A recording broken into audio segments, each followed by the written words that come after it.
right here in the middle of JungAng Park.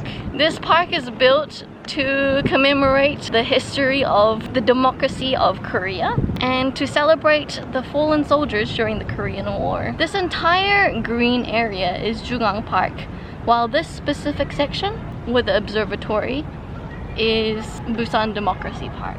I see. We were supposed to go there. I don't know if you can see that little bit there. But it seems to be closed off because they're doing some sort of renovation or construction, which is just our luck. It is called Chunghon Tower and it is erected to celebrate the fallen soldiers of Korean War. The view from up here is really nice. I don't think this is the best place to get a view, but it's still a really good view. Unfortunately, we can't go up there. There's cranes and the gates are closed today.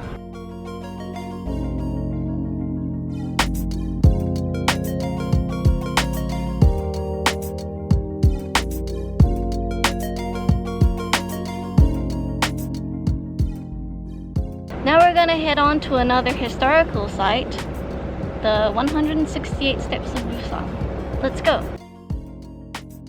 We found a really nice lookout area. I didn't know about this before we came here, but it's a really nice spot and you can see a lot of Busan. I actually think this view is better than the one from the building that we're viewing it from because it doesn't have the obstruction of trees.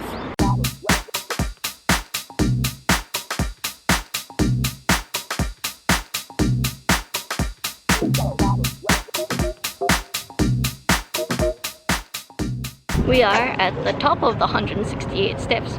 There are a lot of steps in Busan. Anywhere on this hill, there are staircases after staircases. So why this one? I think they have built a history alley lining from the top all the way down and past the bottom. This kind of became one of the most high traffic areas for people to walk back in the day.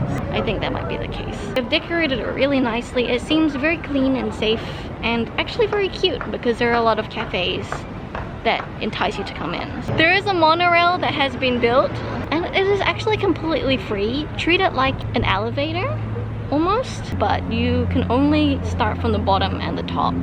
You can't stop off at any of the midpoints. This is a little cafe just at the base of the 168 steps. I think it's here for a very long time and it sells very cheap old style Korean lunchboxes. Let's take a look.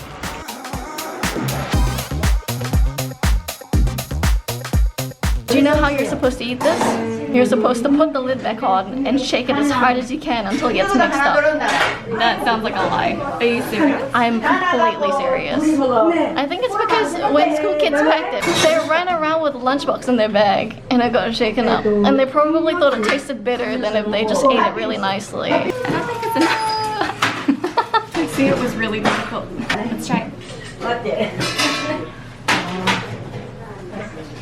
I'll be completely honest, it does remind me of Malaysian food or Indonesian food a lot because it's a little bit spicy, a little bit sour from the kimchi, but also it's got the flavor of the dried anchovies and fried egg.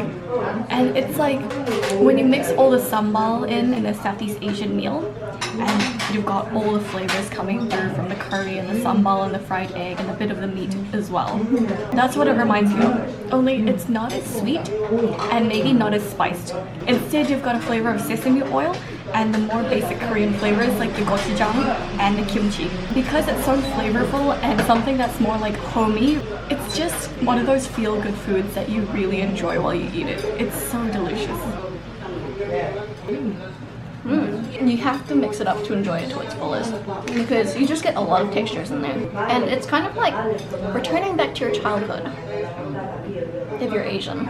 It's not like amazing in terms of flavor or quality or anything like that, but I think it's just kind of like a hit of nostalgia. I actually really love it. How was that? It was fun. The three ladies running the store are so nice. They looked after us a lot. On to the next thing? Yep. This is the last stop of today's history walk. It is 40 Step Culture Street. It was designed to embody what it was like in the 1950s and 60s as the Korean refugees lived through the Korean War. The statues you see are recreations of what they used to do and dress like. Hopefully there will be a few things that we can learn from. Maybe some plaque or some information on it. Let's go, let's go!